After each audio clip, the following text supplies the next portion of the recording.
जंग की आशंकाओं के बीच सऊदी अरब का बड़ा एक्शन देखने को मिला। सऊदी अरब ने अपने नागरिकों को लेबनान छोड़ने के लिए कह दिया है।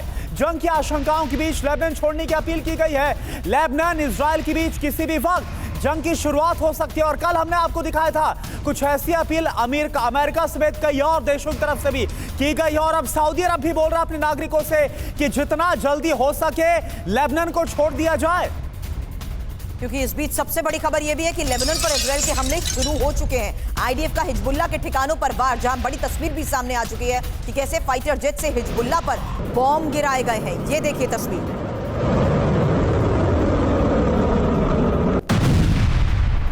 इजरायली हमले में हिजबुल्लाह के कई लड़ाकों के मार गिराए जाने का दावा किया जा रहा है।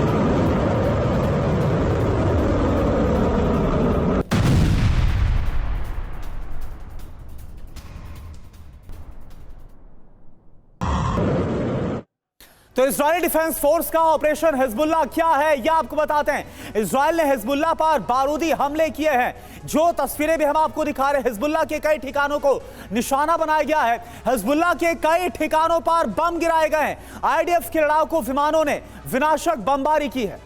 हालांकि हवाई हमले में कई लड़ाकों के मारे जाने की आशंका भी जताई जा रही है और इजराइल ने हिजबुल्लाह के हमलों का बदला लिया है, ये बात कही गई है। लेकिन जो बात अभी तिवारी सर कह रहे थे, संजय भारद्वाज सर, ये समझा दीजिए, क्या ये सीमित दायरे तक आपको लगता है रह पाएगा? क्योंकि अभी तो इंपॉर्टेंट लोकेशंस को टारगेट करते हुए हिट करना यानी स्पेशल ऑपरेशंस चलाने शुरू भी हो चुके हैं।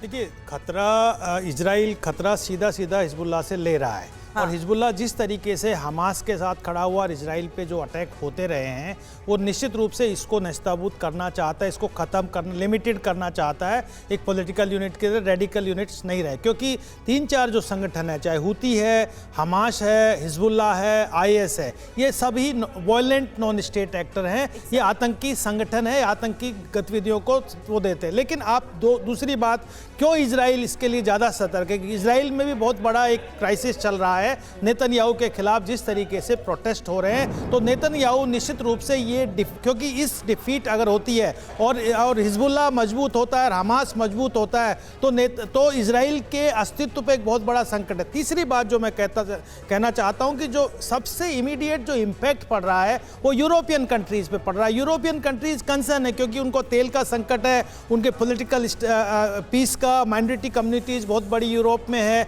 और सीधा अगर इस्लामिक और नॉन इस्लामिक वर्ल्ड के बीच में अगर कोई भी कॉन्फ्लिक्ट बहुत बड़ा बढ़ता है, तो सबसे ज़्यादा अगर जिसको नुकसान होगा वो यूरोप को होगा। तो निश्चित रूप से इंटरनेशनल कम्युनिटी कंसर्न है कि हिजबुल्लाह अपना वायलेंट रुख अपनाए करे। हम आतंकवादी नहीं मान रहे, लेकिन आप अटैक करना बंद कर दीजिए, पहली बात। दूसरी बात, इजराइल भी रेस्ट्रेंट रखे कि इस तरीके से एंटी इस्लामिक वर्ल्ड वॉर आप क्रिएट मत कीजिए, ताकि पूरे यूरोप में खतरा हो। तो ये कई तरीके के जो पॉलिटिकल और आइडियोलॉजिकल जो कॉन्फ्रंटेशन हो रहे हैं, वो वायलेंट होते जा रहे हैं, और इससे पूरे मिडिल ईस्ट की सुरक्षा को एक बहुत बड़ा खतरा है। इसीलिए आप सऊदी अरबिया, बाकी जो अरब लीग के कंट्रीज़ हैं, वो इसके प्रति कंसर्न है कि इजराइल को रेस्ट्रेंट रखना चाहिए, लिमिटेड रखना चाहिए निश्चित रूप से। सर, ये सवाल है कि क्या ये लिमिटेड रहेगा हिजबुल्लाह और इजराइल के खिलाफ, या फिर पूरा लेबनान और लेबनान के साथ तमाम जो इस्लामिक वर्ल्ड की कंट्रीज है वो तरह आएंगी इजराइल के